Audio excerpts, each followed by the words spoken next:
আসসালামু আলাইকুম। বর্তমানে বর্ষাকাল ও আবহাওয়ার পরিবর্তনের কারণে সারা দেশে জ্বরের প্রকোপ বেড়েছে। ঘরে ঘরে জ্বর, বিশেষ করে dengue, typhoid, chikungunya, viral flu ইত্যাদি জ্বরগুলা ব্যাপকভাবে ঘরে ঘরে ছড়িয়েছে।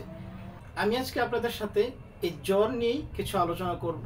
অল্প কিছুক্ষণ সময় যারা ভিডিওটি দেখছেন প্লিজ ভিডিওটি মনোযোগ দিয়ে শুনবেন। আশা করছি আপনি উপকৃত হবেন। আর আপনি যদি উপকৃত হন আর ভালো লাগে ভিডিওটি শেয়ার করে দেবেন। আপনার একটি শেয়ার এমন একজন ব্যক্তিও যদি থাকে যে ভিডিওটি দেখে সে কিছুটা উপকৃত হয়েছে, তাহলে আপনি তার উপকারের কারণ হলেন। প্লিজ ভিডিওটি শেয়ার করে দেবেন। বর্তমান সময়ে ব্যাপক হারে ছড়িয়ে পড়া জ্বরের যে সকল কারণগুলো চিহ্নিত করা হয় তার মধ্যে অন্যতম কারণগুলো নিয়ে এখন আপনাদের সামনে আলোচনা করব। নাম্বার 1, আবহাওয়ার পরিবর্তনটা আমাদের বর্তমান সময়ে জ্বরের ব্যাপক হারে বাড়ার অন্যতম একটি কারণ। আমরা দেখতে পাচ্ছি আবহাওয়ার একটা ব্যাপক পরিবর্তন।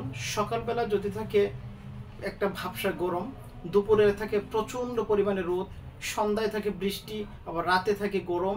এইরকম আবহাওয়ার যে একটা পরিবর্তন, এই পরিবর্তনটা আমাদের শরীরে বর্তমানে জ্বরের অন্যতম একটি কারণ। নাম্বার 2, মশাবাহিত রোগ। মশাবাহিত অন্যান্য রোগের মধ্যে ডেঙ্গু, চিকুনগুনিয়া আমাদের মধ্যে ব্যাপক হারে এখন ছড়াচ্ছে, যার কারণে আমাদের শরীরে প্রচণ্ড জ্বরের প্রকোপটা বেড়েছে। 3 নম্বরে আমরা ভাইরাল ফ্লু বা ভাইরাল ইনফেকশনটাকে বর্তমান সময়ের জ্বরের প্রকোপের ক্ষেত্রে অন্যতম একটি কারণ। 4 নম্বরে অপরিচ্ছন্ন খাবার, দূষিত পানি আমাদের বর্তমান সময়ে জ্বরের অন্যতম একটি কারণ।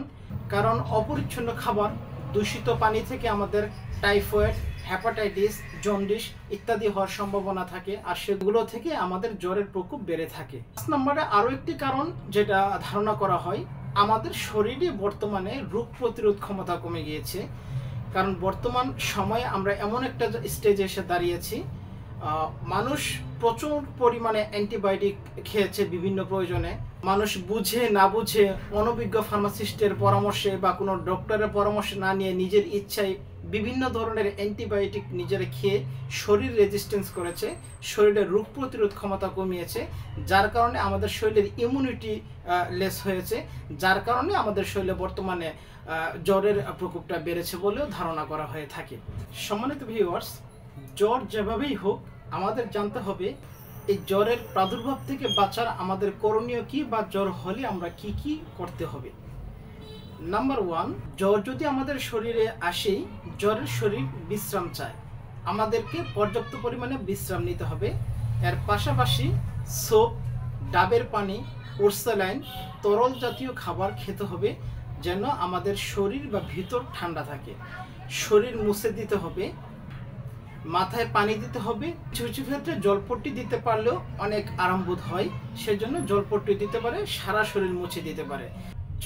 নাম্বার 2, জ্বরের তাপমাত্রা বেশি হলে কাছাকাছি কোনো অভিজ্ঞ ফার্মাসিস্ট বা একজন ডক্টরের পরামর্শ নিয়ে জ্বরের প্রাথমিক যে ট্রিটমেন্টগুলো আছে, প্যারাসিটামল জাতীয় ঔষধ বা এ জাতীয় জ্বরের প্রাথমিক ট্রিটমেন্টটা আপনারা নিতে পারেন এবং সেই ওষুধগুলো খাওয়া যেতে পারে। জ্বরের প্রথম 2-3 দিন অন্তত প্যারাসিটামল জাতীয় ওষুধ খেয়ে নেবেন।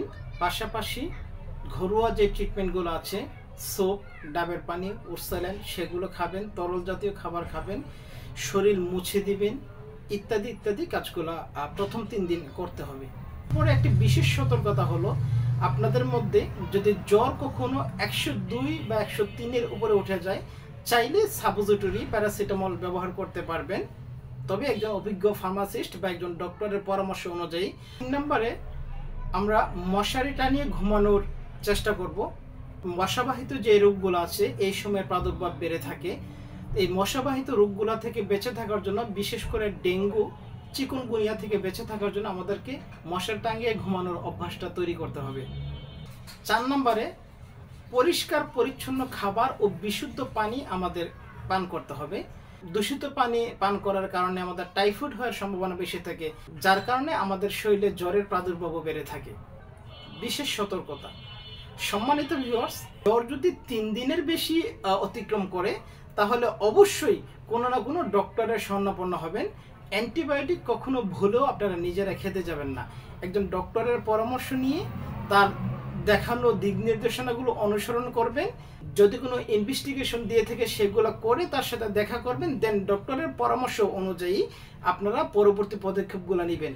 বাট নিজে নিজে কখনো জ্বর 2 দিন 3 দিন হয়ে গেলেই অ্যান্টিবায়োটিক শুরু করবেন, 2 দিন 3 দিন অ্যান্টিবায়োটিক খাবেন বা অ্যান্টিবায়োটিক কোর্স কমপ্লিট করবেন না, এই জাতীয় কোনো কাজটা, এই ভুলটা আসলে করতে যাবেন না, তাহলে হিতে বিপরীত হওয়ার সম্ভাবনা বেশি থাকে। সম্মানিত ভিউয়ার্স, আমার এই ভিডিওটি আপনাদের যদি আসলেই উপকৃত হয়ে থাকেন, প্লিজ ভিডিওটি শেয়ার করে দিবেন। আপনার কারণে যদি আরও একজন ব্যক্তি এই ভিডিওটি দেখে সতর্ক হতে পারে, আশা করছি আপনি তার সতর্কতার কারণ হবেন এবং আল্লাহ আপনাকে যাচাই খায় নসিব করবে ইনশাআল্লাহ।